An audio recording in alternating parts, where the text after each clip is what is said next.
So in this cue card, we will talk about the sixth cue card of January to April session 2023, and the cue card is describe a time when you were late. So the keyword is time and the scenario is being late. So जो हमारा Q card है वो time base पर है और आपको ये explain करना है कि आप कब लेट हुए थे. क्वेश्चन है when, why and how.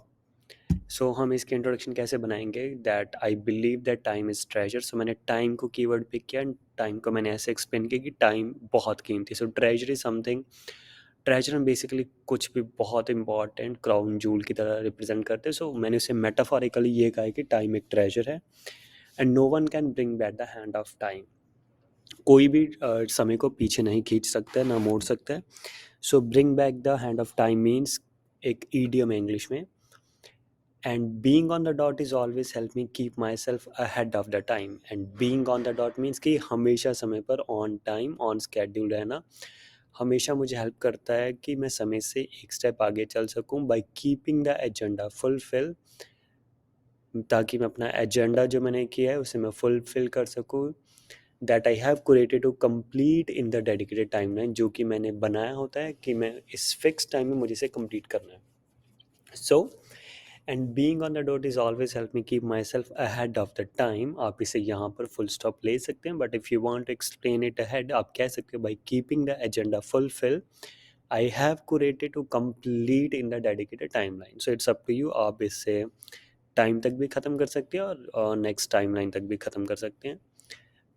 Continuing, however, today I will share an anecdote.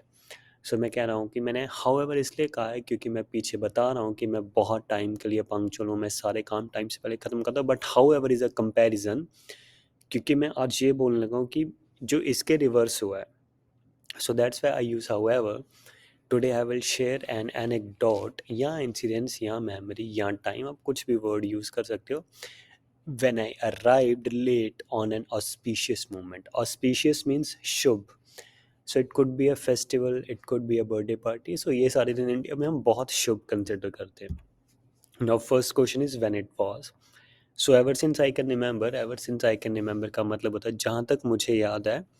It was couple of years ago when it was my friend birthday party and he is one of the most generous person with a heart of gold I have ever met. So मैंने कहा जहाँ तक मुझे याद है 2 साल पहले की बात है जब मेरे फ्रेंड का बर्थडे पार्टी था एंड मैंने उस फ्रेंड को एक्सप्लेन किया है.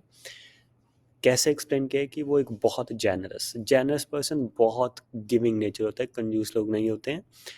हार्ट ऑफ गोल्ड की बहुत ही kind hearted person. So heart of gold is a idiom and generous is a vocabulary word. So we had made up our mind. So made up our mind is a phrase जिसका मतलब ये decide करना to throw the party at peddlers. So party को हम हमेशा throw word use करते हैं. So to throw the party at peddlers. Peddlers एक तरह का पब या रेस्टोरेंट कह लो विच इज़ इन अमृतसर. सो मैंने वो एज अ रेफरेंस लिया है which is one of the renowned restaurant in the Amritsar. जो कि अमृतसर का एक बहुत पॉपुलर रेस्टोरेंट है which is eminent for its vibrant ambience and pleasant hospitality. जो कि किसके लिए फेमस है. अगर आपको एमिनेंट वर्ड नहीं याद होता तो आप फेमस यूज़ कर सकते हैं अपने वाइब्रेंट एम्बियंस. एम्बियंस होता है माहौल. सो वाइब्रेंट मीन्स बहुत एनर्जेटिक और एंथुजियास्टिक एम्बियंस. एम्बियंस किसी भी premises, building, class, hospital, room, hotel, इनका एम्बियंस होता है. तो वाइब्रेंट मीन्स बहुत energetic, enthusiastic and pleasant hospitality. Hospitality means कि उस रेस्टोरेंट का जो स्टाफ है उनका जो वेलकमिंग है, गेस्ट को लेकर वेलकमिंग है, वो बहुत प्लेजेंट है. सो हॉस्पिटैलिटी बेसिकली होता है कि अवभगत करना. सो मैंने उसके लिए यूज़ किया कि उनकी हॉस्पिटैलिटी बहुत प्लेजेंट है. सो सी क्वेश्चन था व्हेन. तो हम जो गलती यहाँ पर करते हैं हम सिर्फ ये बोल देते हैं कि 2 साल पहले की बात और ये बनता और हम वहाँ पे ख़त्म कर देते हैं. यहाँ पर स्टूडेंट्स को ड्रॉबैक है कि आप स्टोरी नहीं क्रिएट कर रहे हो. So try to learn how to make a story to create a picture जो बहुत अच्छा कोहेरेंस एस्टैब्लिश करता है. सो आप इसे हॉस्पिटैलिटी पर ख़त्म कर सकते हैं. And still if you want to continue you can say more over the menu comes with a distinct dishes. So आप ये कह सकते हैं कि जो उनका मेन्यू वो बहुत डिस्टिंक्ट डिश है. डिस्टिंक्ट मीन्स बहुत अलग और डिफरेंट काइंड ऑफ डिशेस के साथ आता है. And it's well known for serving the finger licking food. और वो बहुत पॉपुलर है अपना बहुत स्वादिष्ट खाना सर्व करने के लिए. सो मैंने फूड के लिए फिंगर लिकिंग यूज़ किया है. With mouth watering dessert. So मैंने वर्ड यूज़ किया mouth, finger licking and mouth watering, so जिसे देखकर मुंह में पानी आ जाए। सो गॉट, सो मैंने उसे पिक्चर बनाया। मैं इसे यहाँ पर ख़त्म कर सकता था पहली 2 लाइन में कि मेरे फ्रेंड का बर्थडे पार्टी था 2 साल पहले की बात है, बट द ड्रॉबैक इज आपका क्यू कार्ड शॉर्ट होगा, आपके आइडिया शॉर्ट होंगे, आपकी आइडिया की डाइवर्सिटी कम हो जाएगी, इसलिए try to create a picture. Coming to next question of this cue card, next is कि वाई यू वर लेट, आप लेट क्यों थे। अब नॉर्मली स्टूडेंट सीधा कह देते हैं कि कुछ भी express reason, but you have to again create a picture. So we will see how I create the picture as it was winter. So मैंने कहा कि जैसे विंड सर्दियों की बात है, and darks fall early in the winter, और सर्दियों में अंधेरा जल्दी होता है। So we decided to left early from home, so इसलिए हमने ये फैसला किया कि हम घर से जल्दी निकलेंगे। हाउएवर, हालांकि, अनफॉर्चुनेटली, बदकिस्मती से, in the evening there was an unexpected heavy rain. तो शाम में अनएक्सपेक्टेडली बहुत ज़्यादा रेन हो गया। सो हम हैवी रेन की जगह torrential is a right word. अगर रेन बहुत ज़्यादा है, हैवी है, सो हम उसके लिए टॉरेंशियल यूज़ करते हैं। अगर नहीं टॉरेंशियल याद हो रहा तो आप हैवी कह सकते हो। Rain occur which was severely, severely means badly, बहुत बुरे तरीके से, severely affected our driving since it was already dark, क्योंकि ऑलरेडी डार्क हो चुका था, उससे हमारी ड्राइविंग को इफेक्ट किया।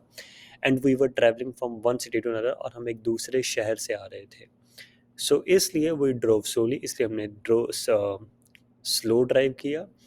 And it stretch our time to another 30 minute, जिसके कारण हम 30 मिनट और लेट हो गए, जिसका हमारा टाइम 30 मिनट और स्ट्रेच हो गया, विच बिकम चैलेंजिंग, जो कि हमारे लिए एक चैलेंज बन गया for us to reach on time, कि हम टाइम पर पहुंच पाएँ, एंड गॉट इट, एंड इसलिए हम लेट हो गए। आई गेस आपने देखा हमने कैसे उसमें पूरा एक सिनेरियो क्रिएट किया है। So this is a way to create a picture when we do the narrations, when we do the extempores. If अगर आपको एक्सटेम्पोर पता, तो हम यूजली इसमें पिक्चर्स क्रिएट कर रहे हैं। So this is how we crack the second question.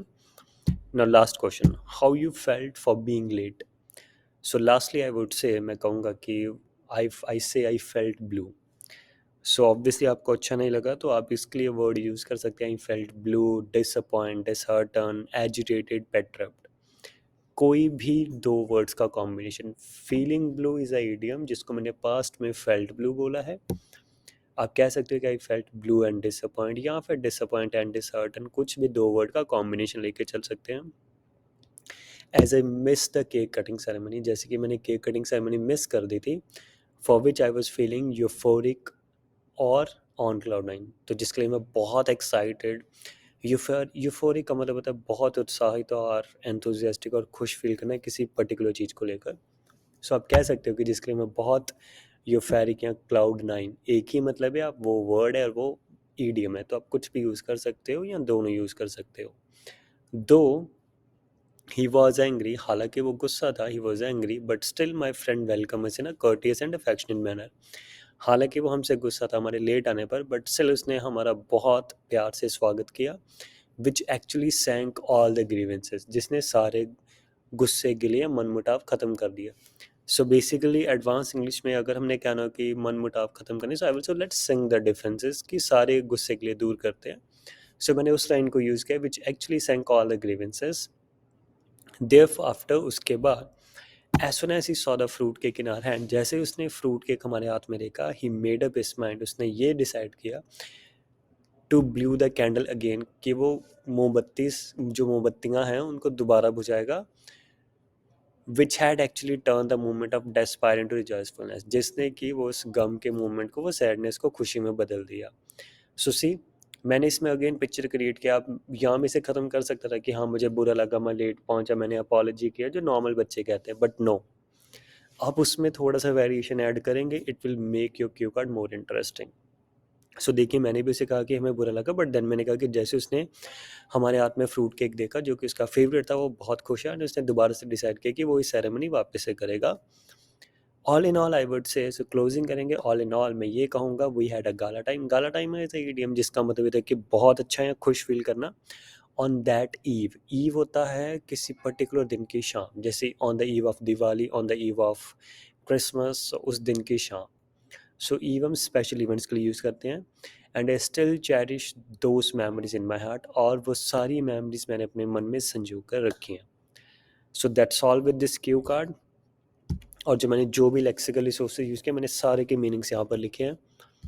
सो अगर आपको किसी भी चीज़ में किसी भी वर्ड, किसी भी क्यू कार्ड, किसी भी टॉपिक, राइटिंग, किसी भी चीज़ को लेकर इंग्लिश का, चाहे वो ग्रामर का कंसेप्ट है, आप मुझे कमेंट सेक्शन में बता सकते हो और आप इंस्टाग्राम पेज पर मुझे फॉलो कर सकते हो। वहाँ पर मैं रेगुलर सारे इंग्लिश के अपडेट्स पोस्ट कर रहा हूँ।